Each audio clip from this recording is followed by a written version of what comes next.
এবার France, overseas টেরিটরির দিক থেকে ফ্রান্স রয়েছে 2 নম্বরে। ব্যাপারটা কেমন, এই যে দক্ষিণ আমেরিকা মহাদেশে এইখানে একটা জায়গা ছিল ফ্রেঞ্চ গুয়েনা, ভারত মহাসাগরের ভেতরে এইখানে একটা ছোট্ট আইল্যান্ড রয়েছে রিইউনিয়ন আইল্যান্ড, আর ইউরোপের ভেতর এইখানে রয়েছে ফ্রান্স।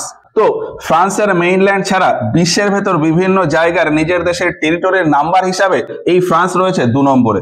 মেইনল্যান্ড ছাড়া পুরো বিশ্ব জুড়ে ফ্রান্সের টোটাল 16টা টেরিটরি রয়েছে। 1 নম্বরে রয়েছে ইউকে বা ইউনাইটেড কিংডম।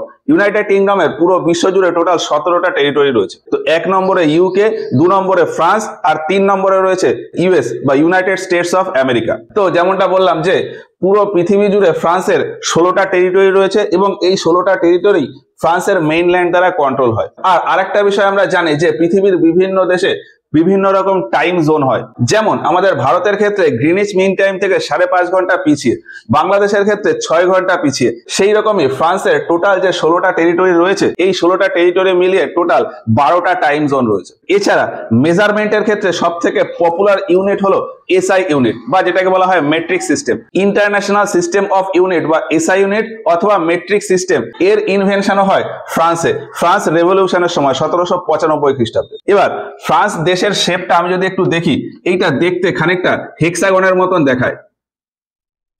ফ্রান্স দেশের শেপটা অনেকটা হেক্সাগন বা ষড়ভুজের মতন দেখায়, এই জন্য ফ্রান্সকে দ্য হেক্সাগনও বলা হয়। লাস্ট 2024 সালে ফ্রান্সের প্যারিসে অনুষ্ঠিত হয় অলিম্পিক গেমস, এবং এই গেমসে যে মেডেলগুলো দেওয়া হয়েছিল সেই মেডেলের পেছনে একটা হেক্সাগোনাল শেপের মেটাল ছিল। মূলত ওই হেক্সাগন শেপটা ফ্রান্সের এই শেপ থেকেই নেওয়া।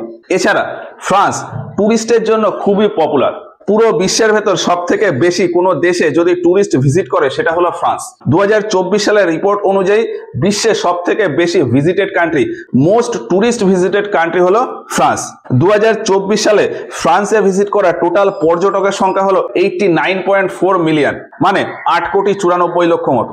ভারতের ক্ষেত্রে এই নাম্বারটা 4.78 মিলিয়ন, মানে প্রায় 47 লক্ষ মতো। ফ্রান্সে ট্যুরিজমের জন্য সব থেকে পপুলার শহর হলো প্যারিস। এই প্যারিস ফ্রান্সের রাজধানীও। আইফেল টাওয়ার, লভরে মিউজিয়াম এগুলো সবই রয়েছে প্যারিসে। খুব ফেমাস একটা পেন্টিং হলো মোনালিসা পেন্টিং, তার অরিজিনাল কপি রয়েছে এই লভরে মিউজিয়ামে। এছাড়া এই লভরে মিউজিয়ামের আরেকটা সিগনিফিকেন্স আছে, বিশ্বের সব থেকে বড় মিউজিয়াম এবং সব থেকে বেশি লোক ভিজিট করে যে মিউজিয়ামে সেটা হলো এই লভরে মিউজিয়াম। ভারতের ক্ষেত্রে সব থেকে বড় মিউজিয়াম আর সব থেকে পুরনো মিউজিয়াম হলো কলকাতার the national museum of Calcutta বা যেটাকে বলা হয় জাদুঘর। 1814 খ্রিস্টাব্দে এশিয়াটিক সোসাইটির দ্বারা কলকাতাতে ওই জাদুঘরের প্রতিষ্ঠা হয়েছে। প্রত্যেক বছর প্রায় 10 লক্ষ লোক ভিজিট করে জাদুঘরে। এবার পুরো বিশ্ব জুড়ে খুব পপুলার কিছু ভাষা হলো English, Spanish, French, Chinese, Hindi এইগুলো, এবং এর মধ্যে অনেক ভাষা বিভিন্ন দেশের অফিসিয়াল ল্যাঙ্গুয়েজ। যেমন ইংলিশ, পুরো বিশ্বের টোটাল 52টা দেশের অফিসিয়াল ল্যাঙ্গুয়েজ হলো ইংলিশ। এই হিসাবে সেকেন্ড নাম্বারে রয়েছে ফ্রেঞ্চ ভাষা। বিশ্বের ভেতর টোটাল 27টা দেশের অফিসিয়াল ল্যাঙ্গুয়েজ হলো ফ্রেঞ্চ।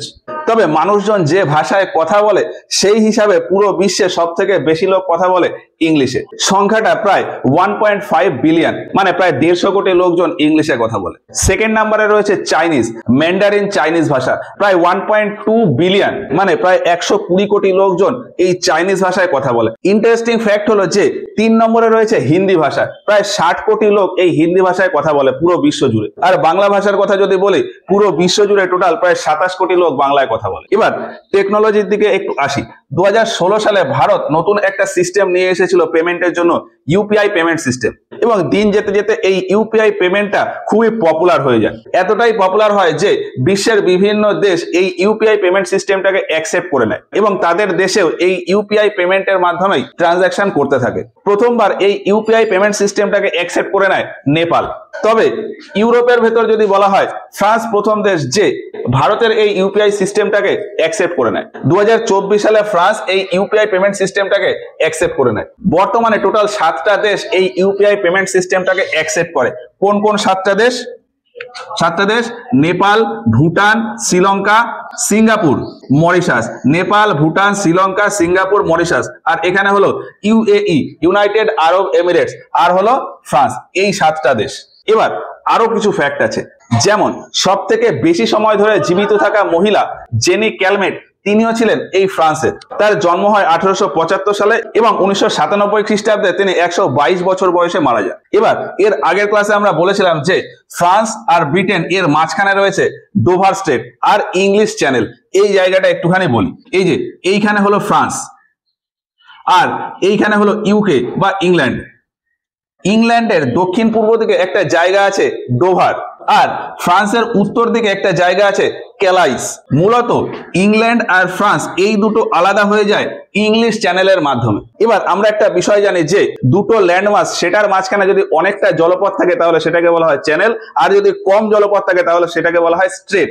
সেই রকমই এই যে ইংলিশ চ্যানেল তো একটা থ্রু আউট রাস্তা, এর ভেতর সব থেকে শর্ট ডিস্টেন্স হলো ইংল্যান্ডের ওই ডোভার আর ফ্রান্সের ক্যালাইস, এই দুটো জায়গার ভেতর। এই জন্য ডোভার আর ক্যালাইস এই দুটোর মাঝখানে যে ডিস্টেন্স সেটাকে বলা হয় ডোভার স্ট্রেট। তো ডোভার স্ট্রেটটা ওই ইংলিশ চ্যানেলেরই একটা পার্ট।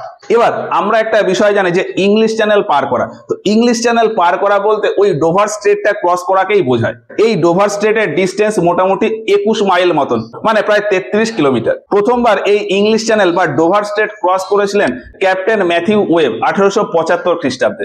ভারত থেকে প্রথমবার এই ইংলিশ চ্যানেল ক্রস করেছিলেন, মানে ডোভার স্ট্রেট ক্রস করেছিলেন মিহির সেন 1958 খ্রিস্টাব্দে। আর প্রথম মহিলা যিনি ওই ইংলিশ চ্যানেল ক্রস করেছিলেন তিনি হলেন আরতি সাহা 1959 খ্রিস্টাব্দে। এবার ফ্রান্সের ভিতরে একটা শহর আছে লিওনি। ইন্টারন্যাশনাল পুলিশ অর্থাৎ ইন্টারপোল এর হেডকোয়ার্টার হলো ফ্রান্সের ওই লিওনিতে।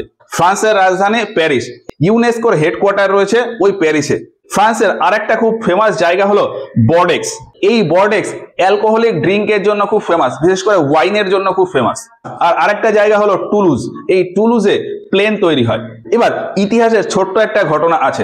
পুরো বিশ্বে সব থেকে কম সময়ের জন্য রাজা হয়েছিলেন লুই অ্যান্টোইন। 1830 খ্রিস্টাব্দের সময় ফ্রান্সে বিশাল আকারের বিদ্রোহ দেখা দেয় জুলাই মাসে, যেটাকে বলা হয় জুলাই বিদ্রোহ বা জুলাই রেভলিউশন। সেই সময় ফ্রান্সের রাজা ছিলেন চার্লস দশম। চার্লস দশম এই বিদ্রোহ থামাতে না পেরে 2রা আগস্ট পদত্যাগ করে দেন।